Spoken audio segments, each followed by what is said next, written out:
ओम शांति। ओम शांति। ओम शांति। सभी रिलैक्स होकर बैठेंगे। पूरा ध्यान भ्रिकुटी के मध्य में। ये मुझ आत्मा का निवास स्थान है। मैं आत्मा इस शरीर की मालिक हूँ। मैं आत्मा इन कर्मेंद्रियों द्वारा अपना पार्ट बजा रही हूँ। मैं आत्मा बहुत बहुत बहुत भाग्यवान हूँ, क्योंकि परमपिता परमात्मा ने मुझे पहचाना, जाना और रोज मुझे गुणों से, शक्तियों से और ज्ञान से भरपूर करते जाते हैं। शुक्रिया मेरे बाबा, शुक्रिया मुझे अपना बनाने के लिए, मुझे रोज पढ़ाने के लिए, मुझे पतित से पावन बनाने के लिए। अभी मैं आत्मा अपने परम पिता परमात्मा के महावाक्य सुनूंगी। ओम शांति। आज 20 जनवरी 2021 बाबा के महावाक्य हैं। पहले सुनते हैं मुरली का सार। मीठे बच्चे, सारे कल्प का यह है सर्वोत्तम कल्याणकारी संगम युग। इसमें तुम बच्चे याद की सैक्रीन से सतो प्रधान बनते हो। क्या कह रहे हैं बाबा? कि सारे कल्प का यह सर्वोत्तम कल्याणकारी संगम युग है। इसी में हम सब बच्चे बाबा की याद करके, वही जो स्क्रीन है उससे हम सतो प्रधान बनते हैं। प्रश्न क्या है आज का? अनेक प्रकार के प्रश्नों की उत्पत्ति का कारण तथा उन सब का निवारण क्या है? अनेक प्रकार के प्रश्नों की उत्पत्ति का कारण तथा उन सब का निवारण क्या है? उत्तर: जब देह अभिमान में आते हो तो संशय पैदा होता है, और संशय उठने से ही अनेक प्रश्नों की उत्पत्ति हो जाती है। जब देह अभिमान में आते हो तो संशय पैदा होता है, और संशय माना उससे संशय होने से ही अनेक प्रश्नों की उत्पत्ति होती है। यानी क्यों क्वेश्चंस उठते हैं? अगर डाउट है तो, संशय है तो क्वेश्चन उठेंगे, है ना? क्वेश्चंस क्यों पूछेंगे हम अगर कहीं डाउट होगा तो? बाबा कहते, मैंने तुम बच्चों को जो धंधा दिया है क्या धंधा दिया? पतित से पावन बनो और बनाओ। इस धंधे में रहने से सब प्रश्न खत्म हो जाएंगे। बाबा कहते हैं कि तुम्हें अगर सारे प्रश्न खत्म करने हैं तो क्या करना है? अपने धंधे में लग जाओ। क्या धंधा मिला है तुम्हें? पतित से पावन बनो और बनाओ। गीत है आज का, तुम्हें पाके हमने जहां पा लिया है, जमी तो जमी आसमां पा लिया है। ओम शांति। मीठे मीठे रूहानी बच्चों ने गीत सुना। यह किसने कहा? मीठे मीठे रूहानी बच्चे, जरूर रूहानी बाप ही कह सकते हैं। मीठे मीठे रूहानी बच्चे अभी सम्मुख बैठे हैं और बाप बहुत प्यार से समझा रहे हैं।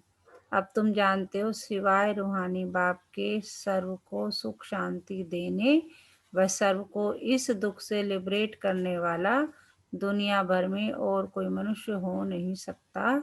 इसीलिए दुख में बाप को याद करते रहते हैं। तुम बच्चे सम्मुख बैठे हो, जानते हो बाबा हमको सुखधाम के लायक बना रहे हैं। सदा सुखधाम का मालिक बनाने वाले बाप के सम्मुख आए हैं। अभी समझते हो, सम्मुख सुनने और दूर रहकर सुनने में बहुत फर्क है। मधुबन में सम्मुख आते हो, मधुबन मशहूर है, मधुबन में उन्होंने कृष्ण का चित्र दिखाया, परंतु कृष्ण है नहीं। तुम बच्चे जानते हो इसमें मेहनत लगती है। अपने को घड़ी घड़ी आत्मा निश्चय करना है। मैं आत्मा बाप से वर्षा ले रही हूँ। बाप एक ही समय आता है सारे चक्र में। यह कल्प का सुहाना संगम युग है। इसका नाम रखा है पुरुषोत्तम। संगम युग का नाम पुरुषोत्तम क्यों रखा है? क्योंकि इसी युग में हम उत्तम पुरुष बनते हैं। नर से नारायण बनते हैं, नर से नारायण की पढ़ाई करते हैं। यही संगम युग है जिसमें सभी मनुष्य मात्र उत्तम बनते हैं। अभी तो सभी मनुष्य मात्र की आत्माएं तमो प्रधान है, सो फिर सतो प्रधान बनती है।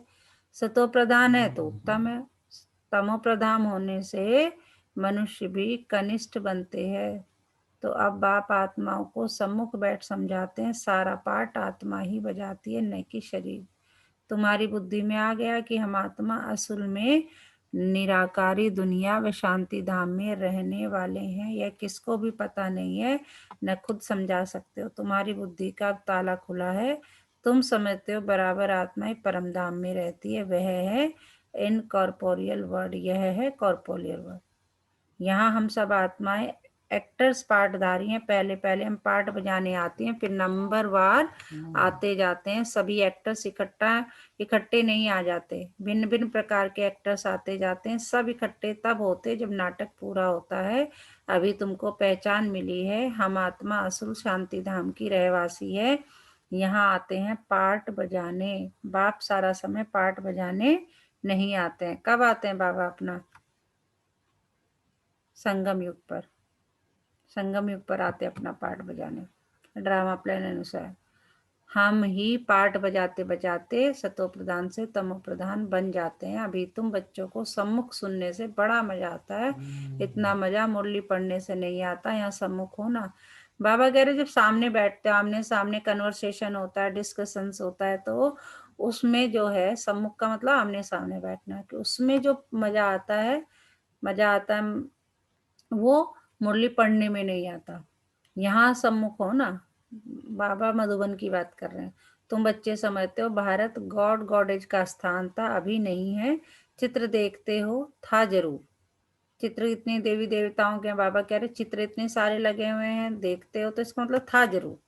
अब जैसे मान लो महात्मा गांधी का, अभी हमारी जनरेशन जो है गांधी जी को जानती है, उनके चित्र लगे हुए हैं, नेहरू जी के लगे हुए हैं, या और महान आत्माएं हैं जो महान काम करके गए उनके लगे हुए हैं। तो क्यों लगे हुए हैं? इसका मतलब वो थे ना। तो वही बाबा कह रहे हैं कि तुम बच्चे चित्र देखते हो तो इसका मतलब वो थे जरूर। हम यहाँ के रहवासी थे, पहले पहले हम देवता थे। अपने पार्ट को तो याद करेंगे कि भूल जाएंगे? बाप कहते हैं तुमने यहाँ ये पार्ट बजाया, यह ड्रामा है, नई दुनिया सो फिर जरूर पुरानी दुनिया होती है। पहले पहले ऊपर से जो आत्माएं आती है वो गोल्डन एज में आती है। यह सब बातें अभी तुम्हारी बुद्धि में। तुम विश्व के मालिक महाराजा महारानी थे। है ये बात बुद्धि में कि तुम विश्व के महाराजा महारानी थे? तुम्हारी राजधानी थी, अभी तो राजधानी है नहीं। अभी तुम सीख रहे हो हम राजाई कैसे चलाएंगे। वहां वजीर होते नहीं, राय देने वाले की दरकार नहीं। बाबा कह रहे वहां वजीर की जरूरत नहीं हो, क्योंकि राय की जरूरत ही नहीं है। वह तो श्रीमत द्वारा शेष थे, शेष बन जाते, फिर इनको दूसरे कोई से राय लेने की दरकार नहीं। बाबा कह रहे वो श्रीमत से ही इतना श्रेष्ठ बन जाते हैं, उन्हें किसी की राय की क्या जरूरत है। अगर कोई से राय ले तो समझा जाएगा इनकी बुद्धि कमजोर है। अभी जो श्रीमत मिलती है वो सतयुग में भी कायम रहती है। अभी तुम समझते हो पहले पहले बराबर हम देवी देवताओं का आधा कल्प राज्य था। अब तुम्हारी आत्मा रिफ्रेश हो रही है ना, रिफ्रेश हो रही है। यह नॉलेज परमात्मा के सिवाय कोई भी आत्माओं को दे ना सके। बाबा कह रहे मैं ही बता रहा हूँ तुम्हें ये बातें सारी, कि तुम्हारी नॉलेज अब रिफ्रेश हो रही है। तुम तमो प्रधान से सतो प्रधान बन रहे हो। अभी तुम बच्चों को देही अभिमानी बनना है। अंडरलाइन, देही अभिमानी मतलब अपने को आत्मा समझना है। शांति धाम से आकर यहाँ तुम टॉकी बने हो। बाबा कह रहे हैं कि शांति धाम में तो तुम बिल्कुल शांत स्वरूप थे, क्योंकि शांति धाम में तुम सब आत्माएं रहते हो। तो वहां तो बात, टॉकी का मतलब होता है बातचीत में आना। कि शांति धाम से जब हम यहाँ इस शरीर को धारण किया तो हम टॉकी बने। टॉकी होने बगैर कर्म हो नहीं सके। बाबा कह रहे बोलोगे नहीं तो कर्म कैसे करोगे। यह बड़ी समझने की बात है। जैसे बाप में सारा ज्ञान है वैसे तुम्हारी आत्मा में भी ज्ञान है। आत्मा कहती है हम एक शरीर छोड़ संस्कार अनुसार फिर दूसरा शरीर लेता हूँ, पुनर्जन्म भी जरूर होता है। आत्मा को जो भी पार्ट मिला हुआ है वह बजाती रहती है, संस्कार अनुसार दूसरा जन्म लेते रहते हैं। आत्मा की दिन प्रतिदिन प्योरिटी की डिग्री कम होती जाती है। पतित अक्षर द्वापर से काम मिलाते हैं। बाबा क्या कह रहे हैं, सतयुग से फिर तुम त्रेता में आए वहां तक ठीक है, लेकिन द्वापर में आते आते तुम्हारा जो कलाएं कम हो जाती हैं तो वहां हम कौन सा अक्षर शुरू कर देते हैं, पतित अक्षर शुरू कर देते हैं। पतित अक्षर द्वापर से काम में लाते हैं, फिर भी थोड़ा सा फर्क जरूर पड़ता है। तुम नया मकान बनाओ, 1 मास के बाद कुछ जरूर फर्क पड़ेगा। अभी तुम बच्चे समझते हो बाबा हमको वर्षा दे रहे हैं, बाप कहते हैं हम आए हैं तुम बच्चों को वर्षा देने, जितना जो पुरुषार्थ करेगा उतना पद पाएगा। बाप के पास कोई फर्क नहीं है, बाप जानते हैं हम आत्माओं को पढ़ाते हैं, आत्मा का हक है बाप से वर्षा लेने का, इसमें मेल फीमेल की दृष्टि यहाँ नहीं रहती। बाबा कह रहे कि तुम सबको इक्वल राइट है मुझसे ब्लेसिंग्स लेने का, इसमें मेल फीमेल की ऐसी कोई डिफ्रेंशिएशन नहीं है।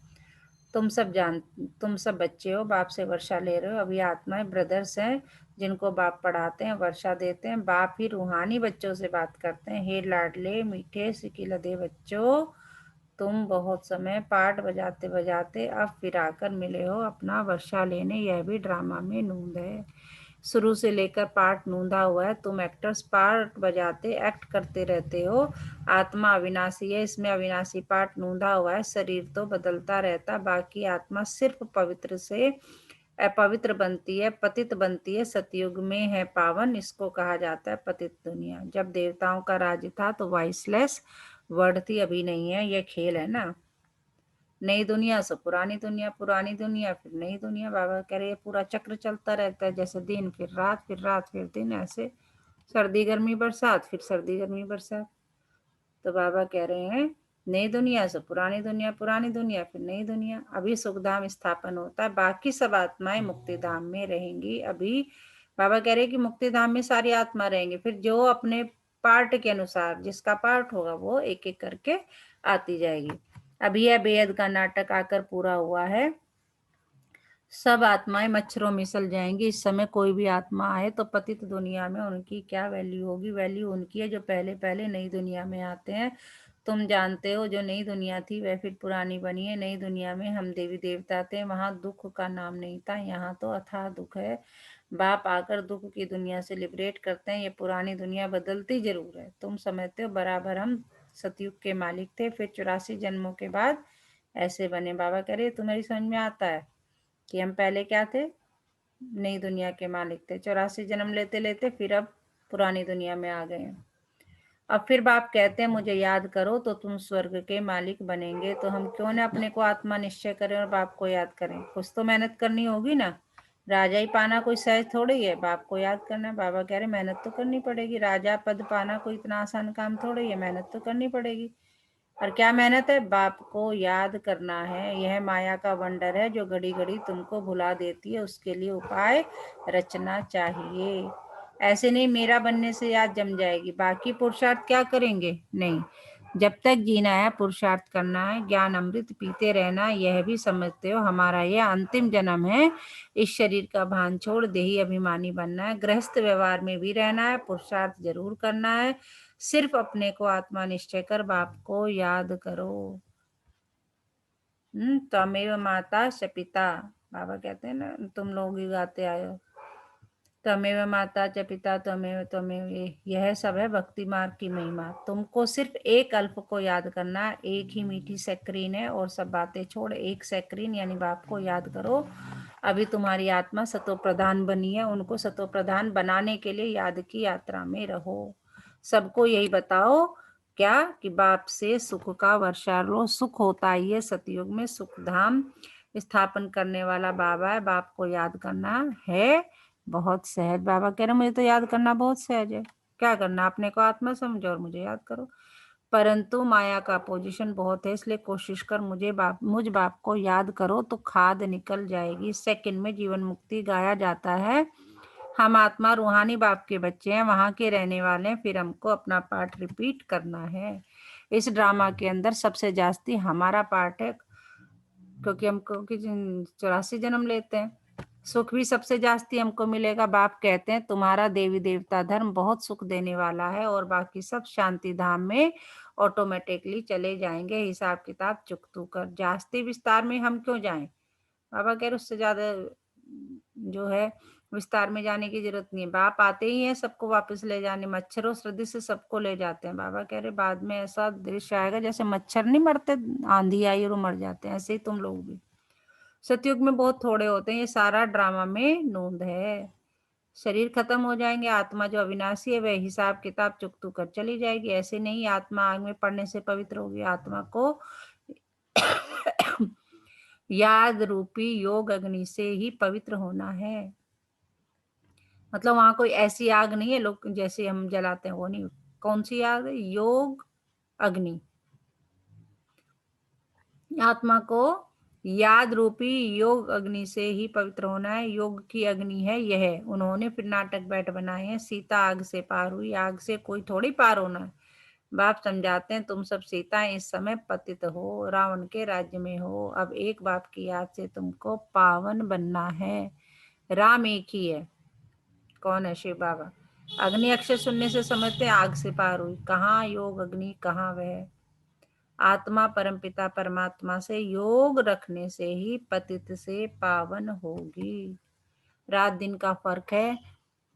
जेल में सब सीताएं रावण की जेल में शोक वाटिका में है। यहाँ का सुख तो काग विष्टा के समान है, भेंट की जाती है। स्वर्ग के सुख तो अथाह है।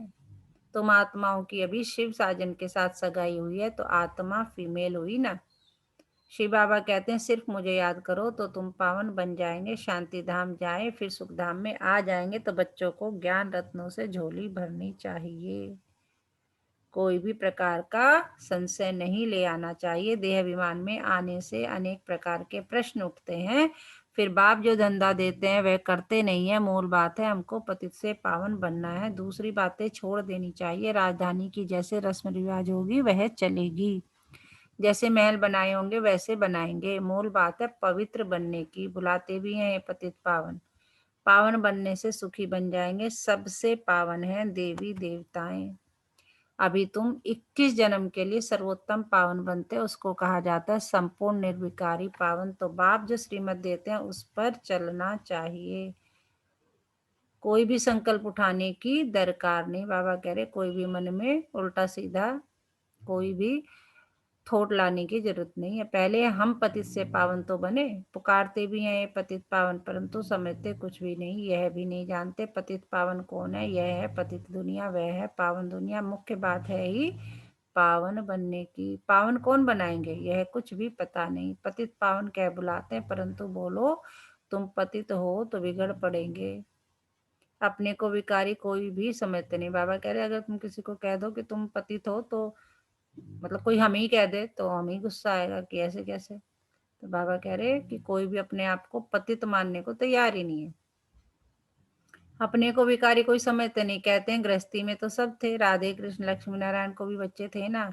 वहाँ योग बल से बच्चे पैदा होते हैं, भूल गए। उनको वाइसलेस वर्ल्ड स्वर्ग कहा जाता है, वह है शिवालय। बाप कहते हैं पतित दुनिया में एक भी पावन नहीं। यह बाप तो बाप, यह बाप तो बाप टीचर और सदगुरु है। अंडरलाइन करने की बात में कह रहे मैं तुम्हारा बाप ही नहीं कौन हूँ, टीचर भी हूँ सदगुरु भी हूँ।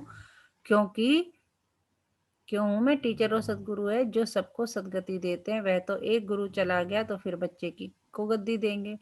वह अब वह कैसे सदगति में ले जाएंगे? सर्व का सदगति दाता है ही एक। सबका सर्वगति दाता एक ही है, शिव परमात्मा। सतयुग में सिर्फ देवी देवता होते हैं, बाकी इतनी सब आत्माएं शांति धाम में चली जाएंगी। रावण राज्य से छूट जाते हैं। बाप सबको पवित्र बनाकर ले जाते हैं। पावन से फिर फट से कोई पतित नहीं बनते हैं। नंबरवार उतरते हैं सतो प्रधान से। सतो रजो तमो तुम्हारी बुद्धि में 84 जन्मों का चक्र बैठा है। तुम जैसे अब लाइट हाउस हो, ज्ञान से चक्र को जान गए हो कि यह चक्र कैसे फिरता है। अभी तुम बच्चों को और सबको रास्ता बताना। सब नहीं आए हैं, तुम पायलट हो, रास्ता बताने वाले। सबको बोलो आप शांतिधाम सुखधाम को याद करो, कलयुग दुखधाम को भूल जाओ। तो बाबा फोकस कर रहे हैं कि पुरानी दुनिया को भूल जाओ, नई दुनिया को याद करो। अच्छा मीठे मीठे सिकिलदे बच्चों प्रति माता पिता बाप दादा का याद प्यार और गुड मॉर्निंग। रूहानी बाप की रूहानी बच्चों को नमस्ते। हम रूहानी बच्चों की रूहानी माता पिता बाप दादा को याद प्यार और गुड मॉर्निंग। नमस्ते बाबा, नमस्ते। शुक्रिया बाबा, शुक्रिया। हमें अपना बनाने के लिए, हमें रोज पढ़ाने के लिए, हमें पतित से पावन बनाने के लिए। क्या सुनाया बाबा ने बॉबी जी? ओम शांति दीदी। ओम शांति। बाबा ने बताया कि जन्म और मरण ये चलता ही रहता है, जी और कर्मों के अनुसार, अपने अपने संस्कारों के अनुसार हमें नेक्स्ट जन्म मिलता है। जी तो अब हमारे दिमाग में अलग अलग कई कई प्रकार के प्रश्न आते रहते हैं समय समय पर। जी तो उन प्रश्नों से छुटकारा पाने का सबसे आसान तरीका बाबा ने बताया, अपने को देह अभिमानी, है ना, अपने को आत्मा समझ बाबा को याद करना है। तो इस संसार में रहते हुए इस संसार के सभी कर्म बंधनों से हम बचे रहेंगे। जी और जो स्वर्ग की स्थापना हो रही है, वहां के हम ही देवी देवता थे, लेकिन जन्म लेते लेते हम पतित बन गए हैं, दुख धाम में पहुंच गए हैं, और इस कलयुग की अग्नि में जल रहे हैं। तो हमें ज्ञान की अग्नि से जल कर ही हम ज्ञान और योग की शुद्ध अग्नि बनेंगे। से जलकर पवित्र बनेंगे। बिल्कुल सही। जी, और बाबा कह रहे हैं कि ये जो संगम युग है ना, यही पुरुषोत्तम युग है, जी जितना उसके फायदा उठा लो। जी। धारणा के लिए मुख्य सार, जब तक जीना है ज्ञान अमृत पीते रहना है, अपनी झोली ज्ञान रत्नों से भरनी है। बाबा के पास तो अखुट खजाने हैं। कहता है बाबा, मैं रत्नागर हूँ, सौदागर हूँ, ले लो, लूट लो, आए हुए हैं बाबा। खुद कह रहा है, बाबा कह रहे मैं तो खुद ऑफर देता हूँ तुम्हें, है ना। परसों के मुरली में कह रहे थे ना बाबा, मैं तो, तुम नहीं मांग रहे हो, मैं खुद ऑफर दे रहा हूँ तुम्हें, आओ भाई लूटो मुझे, सारे खजाने जितने मेरे पास है ले लो। अकुट खजाने हैं, खजाने की भी लिमिट नहीं है। रत्नागर में हूँ, सौदागर में हूँ, और सौदागर भी कितना बढ़िया वाला हूँ। मतलब ऐसा सौदागर तुम्हें मिलेगा ही नहीं, है ना। इसीलिए मुझे भोलेनाथ कहते हैं कि अपनी सारी जितनी कमियां है मुझे दे जाओ, और सारे मुझसे अच्छे अच्छे सुख शांति समृद्धि जो तुम्हें चाहिए अकुट खजाने मुझसे ले जाओ। ऐसा सौदागर भी नहीं कोई मिलेगा तुम्हें। अगर हम किसी से सौदा करेंगे तो किसी से किसी की गलत चीज, कोई किसी से हम ये कहें कि भाई तुम अपनी जितनी सड़ी हुई चीजें हैं मुझे दे दो और मैं तुम्हें अकुट खजाने दूंगा, देंगे हम? नहीं ना। लेकिन बाबा देखो कहते कितना मैं महान सौदागर हूँ, कैसा सौदागर हूँ, ऐसा भोलेनाथ हूँ, बबूलनाथ हूँ। बाबा कहते हैं मैं तो तुम्हारे कांटे लेने को तैयार हूँ, तुम्हें फूल देने को तैयार हूँ। तो बाबा कह रहे अपनी झोली ज्ञान रत्नों से भरनी है, संशय में आकर कोई प्रश्न नहीं उठाने हैं। योग अग्नि से आत्मा रूपी सीता को पावन बनाना है, किसी बात के विस्तार में जास्ती न जाकर देही अभिमानी बनने की मेहनत करनी है। बाबा कह रहे हर समय क्यों कैसे क्या ये सब में ना जाकर, ज्यादा विस्तार में ना जाकर देहाभिमानी बनने की मेहनत करनी है, शांति धाम और सुख धाम को याद करना है। आज का वरदान, देही अभिमानी स्थिति में स्थित हो सदा विशेष पाठ बजाने वाले संतुष्ट मणि भव। देही अभिमानी स्थिति में स्थित होकर क्या करना है? देही अभिमानी स्थिति में स्थित होकर क्या करना है? सदा विशेष पाठ बजाने वाले संतुष्ट मणि भव। जो बच्चे विशेष पाठधारी हैं उनकी हर एक्ट विशेष होगी। जो बच्चे विशेष पाठधारी उनकी हर एक्ट विशेष होती। कोई भी कर्म साधारण नहीं होता। साधारण आत्मा कोई भी कर्म देही अभिमानी होकर करेगी और विशेष आत्मा देही अभिमानी बनकर करेगी। जो देही अभिमानी स्थिति में स्थित रहकर कर्म करते हैं वे स्वयं भी सदा संतुष्ट रहते हैं और दूसरों को भी संतुष्ट करते हैं। इसीलिए उन्हें संतुष्ट मणि का वरदान स्वतः प्राप्त हो जाता है। अगर हमने सोच लिया कि मैं आत्मा, मैं अपना पार्ट बजा रही हूँ, वो आत्मा अपना पार्ट बजा रही है, तो दिमाग से जितने भी फितूर है ना, ये 5 विकार ऐसे फुर्र हो जाते हैं, लगता है कि ये अपना अपना पार्ट बजा रहे हैं सब, भाई इसको क्या कर सकते हैं, है ना। तो बाबा कहते हैं कि जो देही अभिमानी स्थिति में स्थिर रहकर कर्म करते हैं वो सदा संतुष्ट रहते हैं, खुद भी और दूसरों को भी संतुष्ट करते हैं। इसलिए उन्हें संतुष्ट मणि का वरदान स्वतः प्राप्त हो जाता है। स्लोगन क्या है आज का? कितना अच्छा स्लोगन है। बाबा कह रहे करके देखो, प्रयोगी आत्मा बन योग के प्रयोग से सर्व खजानों को बढ़ाते चलो। प्रयोगी आत्मा, बाबा कहते हैं मैं तुम्हें सिखाता हूँ, उसका प्रयोग करो, उसे प्रैक्टिकल में लाओ। तो क्या हो जाएगा, धीरे धीरे धीरे धीरे तुम्हारे खजाने बढ़ते चले जाएंगे।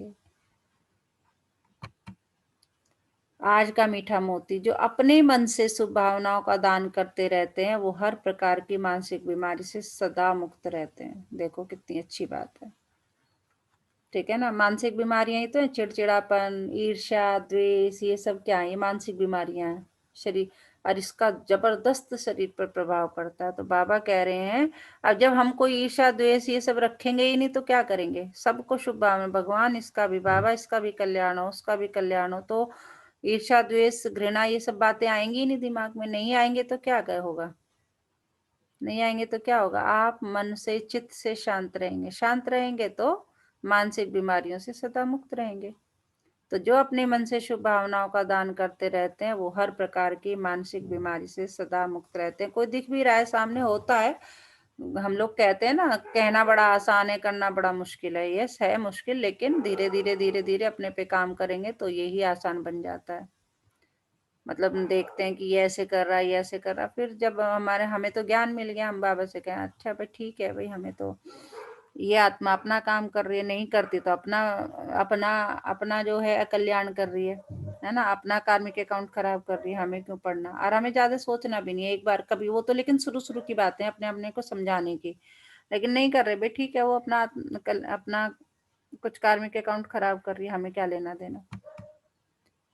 तो आज पूरा दिन किस सम्मान में रहना, मैं संतुष्ट मणि हूँ, और संतुष्ट मणि के लिए क्या करना है, देही अभिमानी में स्थित रहते हुए कर्म करना है और सबको शुभ भावनाएं भेजती रहनी है। जो दूसरों के लिए शुभ भावनाएं भेजेंगे वो खुद भी संतुष्ट रहेंगे, और दूसरों, बाबा कह रहे उन्हें संतुष्ट मणि का वरदान खुद ही प्राप्त हो जाएगा। तो पूरा दिन मैं संतुष्ट मणि हूँ, इस सम्मान में रहना है। अच्छा, ओम शांति।